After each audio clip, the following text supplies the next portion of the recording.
अभी अभी ना पा मूवी खत्म करके आ रही हूँ। ये पा मूवी में एक कैरेक्टर है जिसका नाम है औरो, जो कि मेरा बड़ा फेवरेट है। एक 12 साल का बच्चा है लेकिन इतना इंटेलिजेंट है।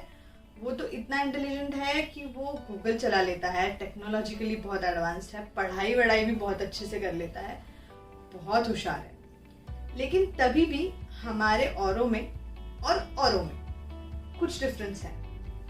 इसके बारे में डिड यू नो? नहीं? So doctor Shruti Parshikar is here to present कि हमारे औरों को क्या हुआ है। आइए देखते हैं।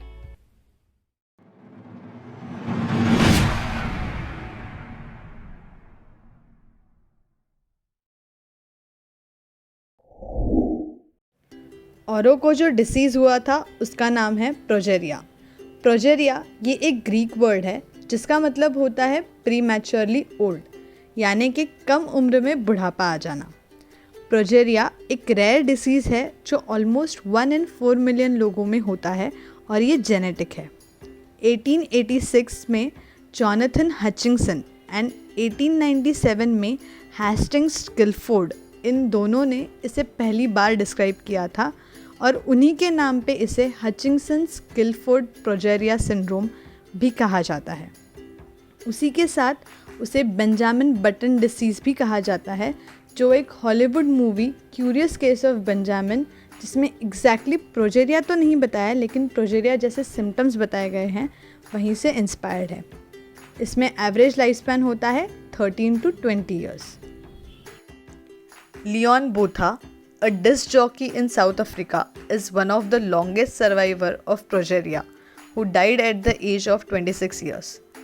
इंडिया में इसकी सबसे पहली केस नोट की गई थी in the child Nihal Bitla, who survived for 15 years। इसके बाद कई सारी केसेस रजिस्टर हुई, लेकिन Rupesh Kumar from Uttar Pradesh is now considered as the oldest survivor after Leon Botha, who is now probably 23 years old। इस डिसीज़ का एक ही कॉज है, जेनेटिक। जेनेटिक म्यूटेशन होता है एक ऐसे जीन पे जो लैमिन ए प्रोटीन को एनकोड करता है। इस प्रोटीन को प्रोजेरिन भी कहा जाता है। ये प्रोटीन बेसिकली हमारे सेल के न्यूक्लियस को अनस्टेबल कर देता है, जिसके वजह से बॉडी के सेल्स यंग ही मर जाते हैं और बच्चे में बुढ़ापे के सिम्टम्स दिखने लग जाते हैं। इस डिसीज़ के साइंस एंड सिम्टम्स बहुत ही टिपिकल होते हैं, जिस वजह से प्रोजेरिया का हर बच्चा ऑलमोस्ट सेम दिखता है। इनमें कम उम्र में बुढ़ापे के जैसे साइंस, जैसे कि बॉडी में फैट और मसल्स बहुत ही कम हो जाते हैं, सिर के, आई लैशेस के, आईब्रोज के, हर जगह के बाल झड़ने लग जाते हैं, स्किन एजिंग और जॉइंट्स भी स्टिफ होने लग जाते हैं। जनरली सर बहुत बड़ा होता है और जॉ बोन छोटा, जिस वजह से दांत भी इम्प्रॉपर लगते हैं। आवाज़ भारी होती है और इनमें सबसे बड़ा प्रॉब्लम होता है हार्ट का। इनके हार्ट मसल्स बहुत ही वीक होते हैं, जिस वजह से ये बहुत प्रोन होते हैं टू अ हार्ट डिसीज़। कई लोगों में इंसुलिन रेजिस्टेंस भी देखा गया है। बाकी सारे टर्म्स जैसे कि brain growth, mental ability, IQ, इन कोई चीज़ों में डिफेक्ट नहीं होता है। वो लोग उठना, बैठना, चलना, फिरना, चीज़ें उठाना, ये सब खुद कर सकते हैं।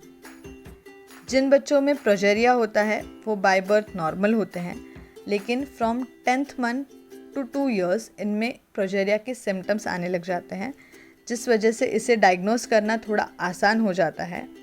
इसे डायग्नोस करने के लिए जेनेटिक टेस्टिंग भी कर सकते हैं।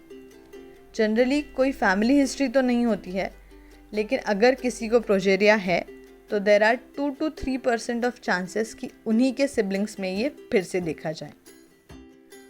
वैसे तो प्रोजेरिया का कोई इलाज नहीं है, लेकिन इसे मैनेज किया जा सकता है बाय ट्रीटिंग द सिम्टम्स, जैसे कि joint stiffness, heart muscle weakness. इन जैसी प्रॉब्लम्स को टालने के लिए regular exercises along with physiotherapy and occupational therapy बहुत हेल्प कर सकता है। उसी के साथ हार्ट के लिए मेडिकेशंस और हेल्दी खाना भी बहुत हेल्पफुल होता है। कभी कभी हार्ट की सर्जरी भी की जाती है ताकि हार्ट रिलेटेड सिम्टम्स प्रोग्रेस ना करें। सनस्क्रीन लोशंस का रेगुलर यूज़ करना ज़रूरी होता है ताकि स्किन कॉम्प्लिकेशंस अवॉइड हो। शूज़ में पैड्स यूज़ करने की एडवाइस दी जाती है क्योंकि उनके कम फैट के वजह से उन्हें पैरों में डिस्कम्फर्ट हो सकता है। रिसेंटली एक स्टडी में लोनाफार्निब नाम का एक ड्रग इंट्रोड्यूस किया गया है which is believed to increase the life span of this patients by 1 to 1.6 years. आज की हेल्थ टिप है उन लोगों के लिए जिनको एसिडिटी का बहुत प्रॉब्लम होता है। अगर आप लोग आपकी दिन की शुरुआत एक छोटे से पीस ऑफ आंवले से करें, वो कौन से भी फॉर्म में हो सकता है, मुरब्बा भी हो सकता है या फिर आंवले का जूस भी हो सकता है, तो आप लोगों की एसिडिटी बहुत लेवल तक कम हो जाएगी, क्योंकि आंवला ये अपने बॉडी का पीएच बैलेंस करता है। तो जान लिया आप लोगों ने कि हमारे औरों को क्या हुआ था। आई होप ये सारी इन्फॉर्मेशन आपके लिए हेल्पफुल थी। अगर आपको ये सारी चीज़ें पसंद आई है तो ये मैक्सिमम लोगों के साथ शेयर कीजिए। उसी के साथ वीडियो पसंद आया है तो कीजिए लाइक, चैनल को कीजिए सब्सक्राइब एंड बेल आइकन को ज़रूर प्रेस कीजिए, क्योंकि उसी की वजह से आपको हमारे न्यू वीडियोस के नोटिफिकेशंस मिलते रहेंगे। So on this note, this is doctor Shruti Varshikar signing out for today. Thank you.